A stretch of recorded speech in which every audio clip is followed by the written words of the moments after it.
Welcome back to another video. My name is Derek. Today we're going to be going over some updates to the website, some of the videos that you might have missed last week, along with videos that I should be making this week. So let's get started.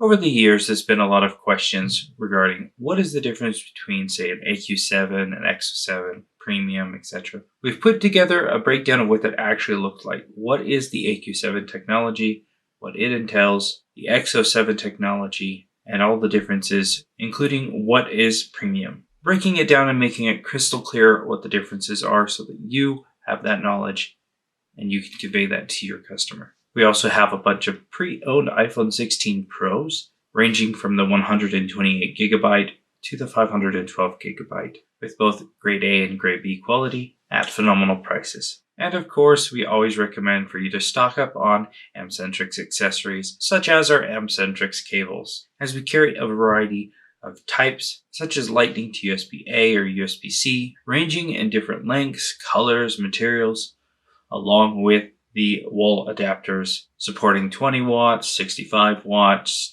100 watts for not only the US, but also for the EU adapters. Last Tuesday, I covered a bunch of shorts from the YouTube channel iDoctorUK.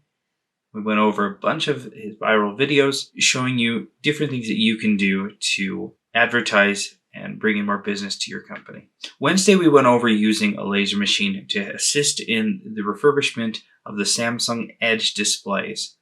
There's some hurdles that are always quite difficult to get over, and this laser machine helps with one of those major hurdles. So if you're interested in that, I highly recommend checking it out. Thursday, I went over how to do the fingerprint calibration on a lot of the Android models, such as the Pixels, the Motos, and the OnePluses. Those ones are the most common that have issues with that process, so I highly recommend checking it out. And Friday, I went over how to do the glass only on Apple Watches. The watches that I featured was a Series 3 and a Series 6, basically covering everything from the Series 2 through the SEs, giving a bunch of tips and tricks responding to your comments, so hopefully you've had a chance to check that out. This week I plan on doing hopefully a bunch of repairs like backlight on a MacBook, an Apple Watch Series 9 glass, a PS5 disk drive, and more. So make sure you're subscribed. Let me know in the comments below if you have any questions or if you'd like to see something in a future video. Thanks a ton for watching. We'll see you in the next video.